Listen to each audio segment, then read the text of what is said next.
నమస్తే, నేను ప్రశాంత్.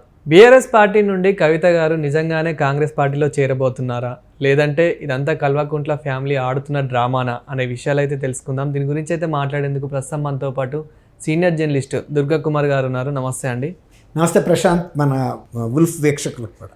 సార్, గత కొన్ని రోజుల నుంచి కవిత గారు కాంగ్రెస్లో చేరబోతున్నారు, లేదు కవిత గారే కొత్త పార్టీ పెట్టబోతున్నారు అని చెప్పేసి ఇలా చాలా వినిపిస్తూ ఉన్నాయి. ఇది ఎంతవరకు నిజం? ఇప్పుడు కేసీఆర్ కుటుంబం అనేది ఒక తెలంగాణకే పరిమితమైన కుటుంబం కాదండి. రెండు తెలుగు రాష్ట్రాల్లోనూ కూడా ప్రజలు ఈ కుటుంబాల్లో జరిగే డెవలప్మెంట్స్ని పరిశీలనగా చూస్తారు. ఎట్లా అంటే ఈ రెండు గతంలో ఒక రాష్ట్రంగా ఉన్నప్పుడు కేసీఆర్ గారు కూడా రాజకీయాల్లో ఉన్నాడు. అలాగే ఆంధ్రప్రదేశ్లో ఉన్న ప్రస్తుత చంద్రబాబు నాయుడు గారి కుటుంబం కానీ, జగన్మోహన్ రెడ్డి కానీ, ఇవన్నీ కూడా రెండు రాష్ట్రాల్లో అక్కడ జరిగే డెవలప్మెంట్ అయినా ఇక్కడైనా రెండు రాష్ట్ర ప్రజలకి ఉత్సాహం అంటే ఒక ఆసక్తిగా గమనిస్తారు. ఇది కూడా అలాగే జరుగుతుంది. ఇప్పుడు రెండు రాష్ట్రాల్లో ఇది ఒక హాట్ టాపిక్గా మారింది.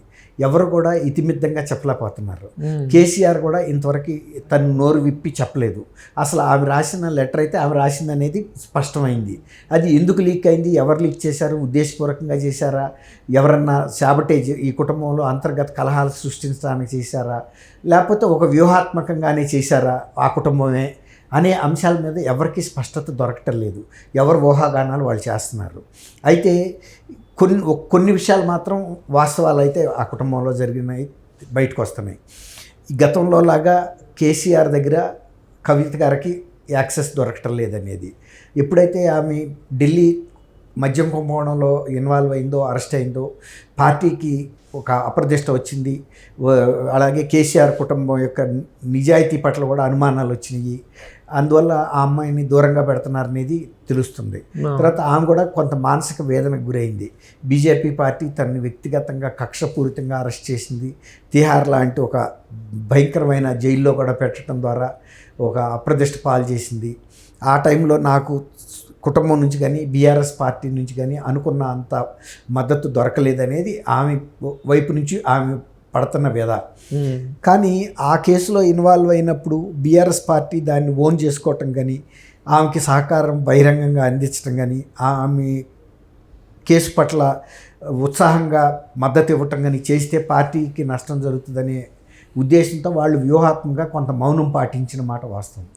కొంత దూరంగా ఉండి ఆ పరిస్థితుల్ని గమనిస్తూ మళ్ళీ లీగల్గా ఈమెని బయటకు తీసుకురావటానికి తీసుకోవాల్సిన చర్యలు, ఎప్పుడు బెయిల్ వస్తుంది, ఎలా బెయిల్ వస్తుంది, ఎవరిని బెయిల్ అడ్వకేట్గా పెట్టాలి, ఇలాంటి లీగల్ అంశాలని హరీష్ రావు గారు, కేటీఆర్ గారు స్వయంగా ఢిల్లీ వెళ్ళి పర్యవేక్షించిన సందర్భం, ఆమెను పరామర్శించిన సందర్భం కూడా చూసాం. అంటే అనుకున్నంత మద్దతు దొరకలేదు అనుకుంటుందే కానీ ఆ పరిస్థితుల్లో అంతకన్నా వాళ్ళు చేయగలిగింది కూడా లేదు. కొన్ని కేసెస్లో అదే కేసులో ఇన్వాల్వ్ అయిన Delhi deputy chief minister Manish సిసోడియాకే దాదాపు సంవత్సరం పట్టింది బెయిల్ రావటానికి. అదే కేసులోనే కవిత గారు కూడా అరెస్ట్ అయింది. కాబట్టి ఆయనకు ఒక న్యాయం, ఈమెకు ఒక న్యాయం జరగదు కదా. కాబట్టి అది వ్యూహాత్మకంగా చాలా తెలివిగా వీళ్ళు ఎలాంటి అవకాశాలు ఉన్నాయి అనేది పరిశీలిస్తూ ప్రయత్నాలు చేశారు. అంతే తప్ప ఆమె జైల్లో ఉంటే వీళ్ళు పట్టించుకోకుండా వదిలేసి వీళ్ళు హైదరాబాద్లోనే ఉండారనే మాట తప్పు. కాకపోతే ఆమె ఆ స్థానంలో ఉన్న వ్యక్తి ఆమె పడిన బాధకి సరైన ప్రయత్నం చేస్తే నన్ను ఉంటే మోడీ గారు లాంటి వ్యక్తితోనే మాట్లాడి, లేకపోతే హోమ్ మినిస్టర్తోనో మాట్లాడి బయటికి తీసుకొచ్చేయచ్చు కదా అని ఒక సగటు ఆడపిల్లలు అనుకున్నట్టు ఆమె అనుకుని ఉండొచ్చు.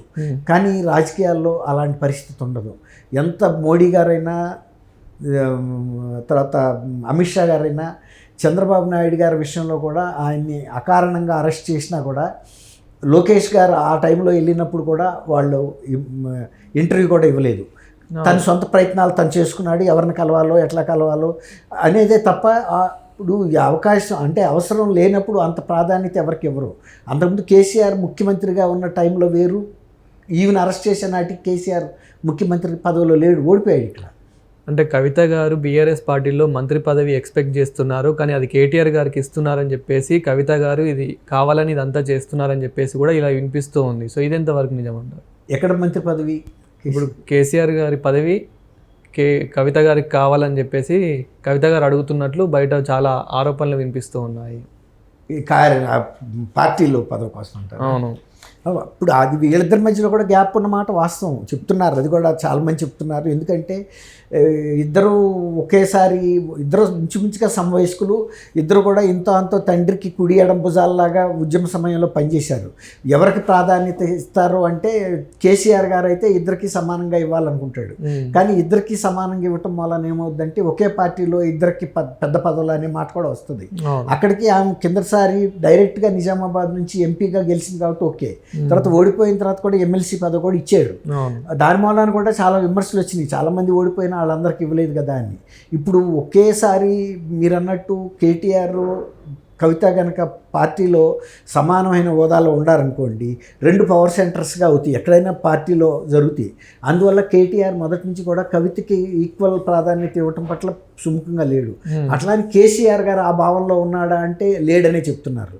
కానీ పార్టీలో అంతర్గతంగా ఈ లుకలకుల వల్లనే ఆమె మొన్న మధ్యలో ఒక లెటర్ రాయటం, అది బహిరంగంగా అంటే అది లీక్ అవటం పట్ల కూడా ఆమె ఆశ్చర్యించింది.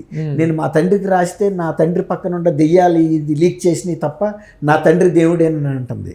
కాబట్టి కవిత ఒక స్పష్టమైన వైఖరికి రాలేకపోతుంది. రెండోది ఏంటంటే అంతకుముందు జాగృతి అనే సంస్థ ఉంది కదా, ఆ సంస్థను ఇప్పుడు మళ్ళీ ఇంకా ఫర్దర్గా పటిష్టం చేస్తూ కార్యవర్గాలు వేస్తుంది.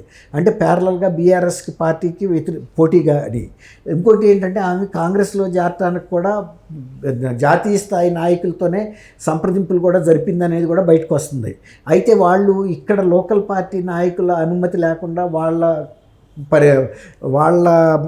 దీనికి తీసుకురాకుండా పరిశీలనకు చేర్చుకోరు.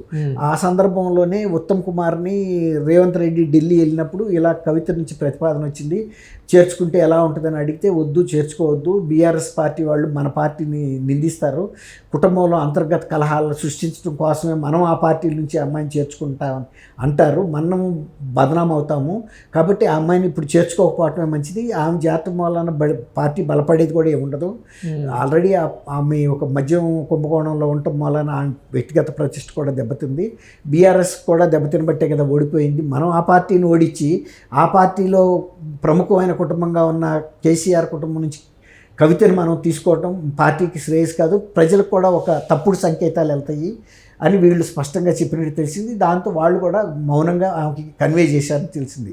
ఇప్పుడు పార్టీలో చేర్చుకోవటం సాధ్యం కాదు, భవిష్యత్తులో ఏదైనా అవకాశం ఉంటే చూస్తాము. ఇప్పుడు ఏ రాజకీయ పార్టీ కూడా ఏది తుంచినట్టుగా ఎవరి అవసరం ఎప్పుడు వస్తుందో అన్నట్టుగా ఉంచుకుంటారు, ఒక అవకాశాన్ని ఓపెన్గా ఉంచుకుంటారు, డోర్ ఓపెన్గా. అట్లాగే అదే కన్వే చేశారు. కాబట్టి ఇప్పుడు ఇమీడియట్గా కవితకి కాంగ్రెస్ నుంచి ఆహ్వానం వస్తుందని కానీ చేరతానని కానీ అనుకోదు. కాకపోతే ఏంటంటే తనకి పార్టీలోనూ తండ్రి దగ్గర ఇబ్బందికరమైన వాతావరణం ఉందని అయితే చెప్తున్నారు. గతంలో ఉన్నంత యాక్సెస్ ఆమెకి ఫామ్ హౌస్ కూడా ఇంటర్వ్యూ లేకుండా వెళ్ళి కలిసే అంత పరిస్థితి లేదని కూడా చెబుతున్నారు. అందువల్ల ఆమె పార్టీకి ఒక జలక్కివ్వాలి అనే ఉద్దేశం మీద ఇవాళ తనకుండే జాగృతి వింగుని పటిష్టం చేసి ఒక సమాంతర పార్టీగా నడపాలని ఒక ప్రయత్నం చేస్తుందని. కానీ చాలామంది చెప్పేది ఏంటంటే కేసీఆర్ లాంటి ఉద్దండుని ఢీకొని కవిత తెలంగాణలో బలపడే అవకాశం తక్కువ కాబట్టి అంత దుస్సాహసం చేయదని కూడా అంటున్నారు. కానీ కొంతమంది చెప్పేది ఏంటంటే చేసి తీరుతుంది, తండ్రికి జలక్కివ్వాలనే, తండ్రికి సోదరుడికి కూడా జలక్కివ్వాలనే ఉద్దేశం మీద ఉందని కూడా అంటున్నారు. చాలామంది ఎమ్మెల్యేస్తో కూడా టాక్స్ కూడా నడుపుతుందని చెబుతున్నారు. ఎవరైతే కొంత పార్టీ అసంతృప్తితో ఉన్నారో పార్టీ మీద, మరి ఈమె నాయకత్వంలో ఏదైనా పార్టీ గెలుస్తుందన్న ఆశ ఉన్న వ్యక్తులు కొంతమంది కూడా రావచ్చు. Thank you sir. Thank you Prashant, మన వీక్షకులు కూడా.